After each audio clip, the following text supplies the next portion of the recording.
Hello welcome. मैं सत्यनारायण आप सबका वेलकम करता हूं, स्वागत करता हूं अपने यूट्यूब चैनल सुपर 30 के बैनर तले। और आई होप, मुझे आशा ही नहीं पूर्ण विश्वास है आप लोग बहुत अच्छे होंगे और खुशी के जीवन जी रहे होंगे। और आप लोग का तहे दिल से शुक्रिया, बहुत बहुत धन्यवाद जो आप लोग हमें इतना प्रेम देते हैं, सहयोग करते हैं। और आइए हम शुरू करते हैं। आज हम एक ऐसे टॉपिक के साथ आए हैं वीडियो पर बनाने के लिए जो है लोकतंत्र, जो अक्सर कहीं न कहीं किसी भी एग्ज़ाम में 1 ना 2 नंबर का क्वेश्चन ज़रूर पूछता है। इससे रिलेटेड 1 नंबर या 2 नंबर का क्वेश्चन ज़रूर पूछता है। तो आज हम उसका डिटेल एनालिसिस करेंगे। आइए हम जानते हैं। अगर आप हमारे चैनल पर नए हैं तो ज़रूर हमारे चैनल को सब्सक्राइब करें और बेल आइकन को दबाएं, जिससे आपके पास नोटिफिकेशन जल्द ही पहुंच जाए। आइए शुरू करते हैं। लोकतंत्र, आज हम लोकतंत्र के अंदर पढ़ेंगे क्या, इसके अंदर क्या जानेंगे। तो सबसे पहला चीज़ लोकतंत्र हम जानेंगे कि लोकतंत्र क्या है। दूसरा हम जानेंगे कि लोकतंत्र कितने प्रकार के होते हैं, ठीक है। उसके बाद हम जानेंगे वयस्क मताधिकार क्या है। फिर उसके बाद हम जानेंगे वयस्क मताधिकार के क्या क्या, मतलब उसे वयस्क मताधिकार बनने के लिए क्या क्या क्राइटेरिया है। उसके बाद हम जानेंगे सार्वभौमिक मताधिकार क्या है। फिर उसके बाद हम जानेंगे लोकसभा क्या है। फिर उसके बाद जानेंगे राज्यसभा क्या है।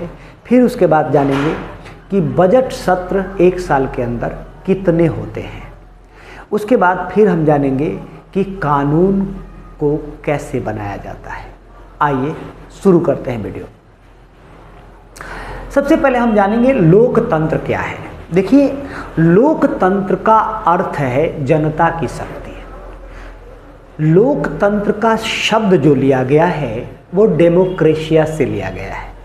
डेमोक्रेशिया मीन्स, आइए हम इसे 2 पार्ट में डिवाइड करके देखते हैं। डेमोक्रेशिया यानी डेमो का मतलब होता है जनता और क्रेशिया मतलब होता है शक्ति, अर्थात जनता की शक्ति को ही लोकतंत्र कहा जाता है।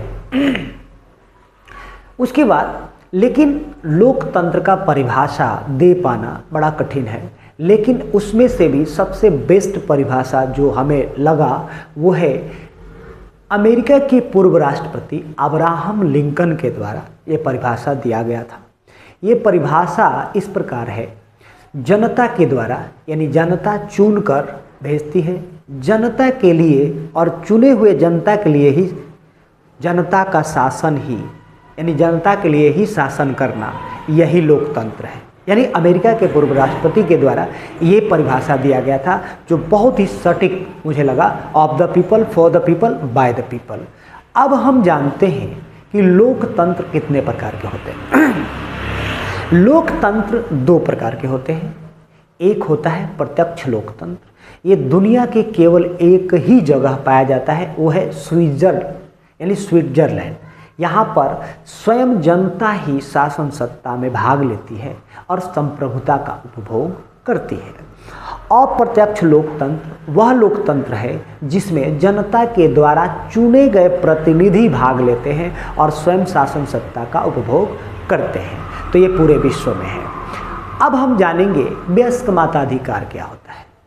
तो वयस्क मताधिकार वह नागरिक जिसका उम्र सीमा 18 वर्ष पार कर गया हो और उसे अपना मत देने का अधिकार प्राप्त हो गया हो, वैसे नागरिक को वयस्क मताधिकार कहा जाता है।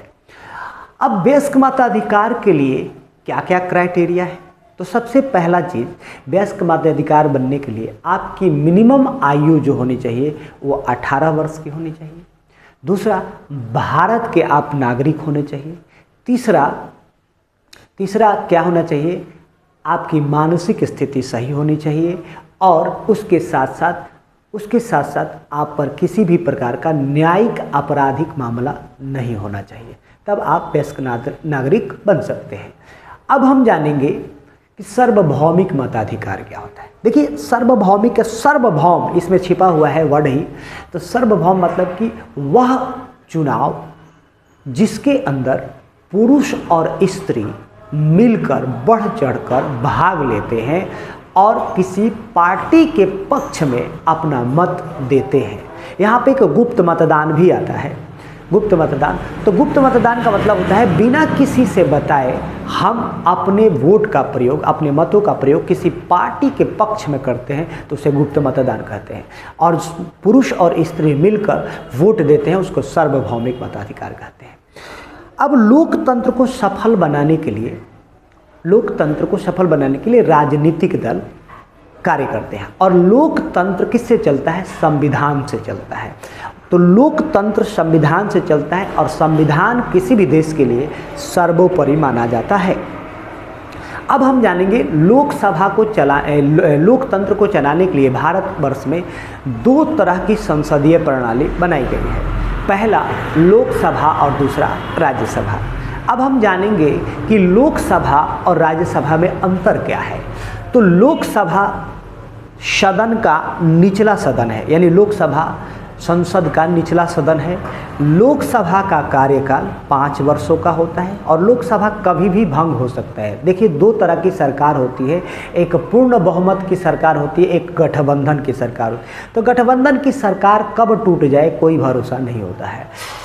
लोकसभा के कुल सदस्य 550 मैक्सिमम होते हैं और 545 मिनिमम, मतलब ये दोनों मैक्सिमम क्राइटेरिया है।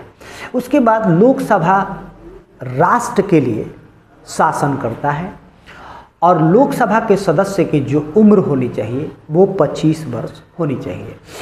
लोकसभा में जो मंत्रिमंडल होते हैं उन सभी को शपथ दिलाने का काम राष्ट्रपति करते हैं। लोकसभा के अंदर 2 एंग्लो इंडियन को शपथ दिलाते हैं राष्ट्रपति। लोकसभा का अध्यक्ष राष्ट्रपति होता है और लोकसभा के सदस्य किसी भी सरकारी पद पर नहीं होना चाहिए। लोकसभा का सदस्य भारत का नागरिक होना चाहिए। इसके साथ साथ लोकसभा का हेड जो होता है वो होता है लोकसभा स्पीकर, जो सभी सदस्यों को शपथ दिलाता है संसद की। उसके बाद लोकसभा के अंदर जज के चयन के लिए भी किया जाता है अध्यादेश किसी कानून के प्रति अध्यादेश लाने का भी कार्य लोकसभा करती है। चुनाव में भी अपना महत्वपूर्ण रोल अदा करती है। इसके साथ साथ सुप्रीम कोर्ट के जज और उच्चतम न्यायालय के जज के लिए भी ये किया जाता है, लोकसभा में किया जाता है। इसके साथ साथ और भी बहुत सारे राष्ट्र के मामले, ठीक है, राज्य के मामले, इसको 3 भाग में बांटा गया है, संघ सूची, राज्य सूची, समवर्ती सूची। तो ये कानून भी बनाती है। आगे हम बात करेंगे राज्यसभा के बारे में। राज्यसभा क्या? तो राज्यसभा संसद का उच्च सदन होता है, ये कभी भी भंग नहीं होता है। लोकसभा के अंदर 5 वर्ष पे चुनाव होता है, लेकिन यहाँ पर 6 वर्ष का कार्यकाल होता है। यहाँ पर भंग नहीं होता है। यहाँ पर लोकसभा भंग हो जाता है लेकिन राज्यसभा भंग नहीं होता है। हर 6 साल पर 1/3 लोग निकल जाते हैं, फिर चुनाव होता है उनका, फिर आ जाते हैं। राज्यसभा का कार्यकाल 6 साल का होता है। राज्यसभा में कुल 250 सदस्य होते हैं। राज्यसभा में 238 सदस्य अनेक राज्यों से चुन कर आते हैं। 12 सदस्य को राष्ट्रपति अलग अलग क्षेत्रों से चुन कर लाता है। उसके बाद राज्यसभा का अध्यक्ष राष्ट्रपति होता है। राज्यसभा को उपराष्ट्रपति के द्वारा चलाया जाता है। राज्यसभा के जो सदस्य होते हैं उनकी न्यूनतम उम्र जो होनी चाहिए वो 35 वर्ष होनी चाहिए। और राज्यसभा के सदस्यों को शपथ कौन दिलाता है? उपराष्ट्रपति दिलाते हैं। राज्यसभा के सदस्य अपने राज्य के लिए नए कानून या किसी भी तरह का मांग अपने केंद्र सरकार के पास रख सकती है और उन्हें पास करने की जोर देती है। अपने राज्य को राज्य के मांगों को केंद्र सरकार के पास प्रस्तावित करती है। अब हम जानेंगे संसद के अंदर 3 सत्र होते हैं, यानी 1 साल में 3 सत्र होते हैं। एक बजट सत्र होता है। बजट सत्र, उसमें किस किस राज्यों को किस विभाग को कितना बजट दिया जा रहा है वो सुनाया जाता है।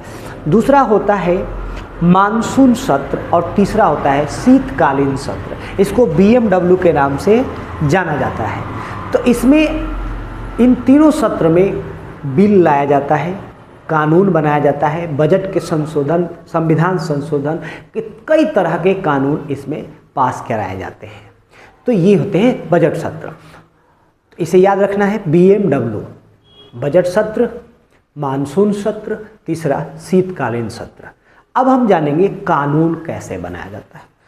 देखिए कानून बनाने का काम विधायिका का होता है। विधायिका क्या करती है कि विधायिका के पास जो कमेटी होती है वो रिपोर्ट, यानी हमारे देश में उन्हें पता होता है कि किस तरह की कानून का डिमांड है, ठीक है, हमें देश में किस तरह के कानून को लाना चाहिए, ये विधायिका के पास ये कमेटी जो है रिपोर्ट सौंप देती है।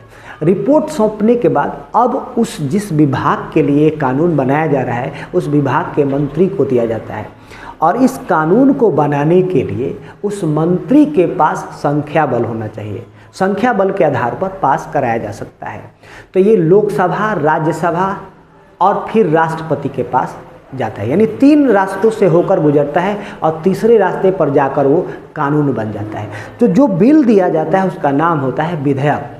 फिर लोकसभा के अंदर उस पर बहस होता है, चर्चा होता है, और फिर लोकसभा स्पीकर उसकी फाइनल रिपोर्ट देते हैं। उसमें अगर 350 से ज़्यादा लोग यस यानी बजट पास करने के पक्ष में वोटिंग करते हैं तो वो सत्र यानी विधेयक पास हो जाता है। फिर राज्यसभा में जाता है।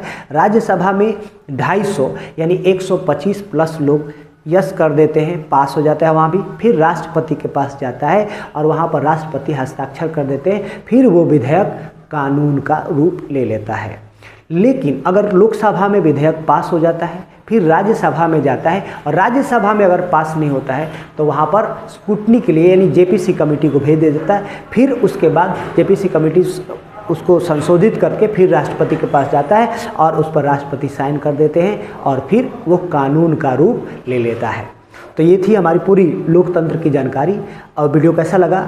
आई होप बहुत अच्छा लगा होगा। और वीडियो को ज़्यादा से ज़्यादा शेयर करें और लाइक करें और हमारे चैनल को सब्सक्राइब जरूर करें। बहुत बहुत धन्यवाद।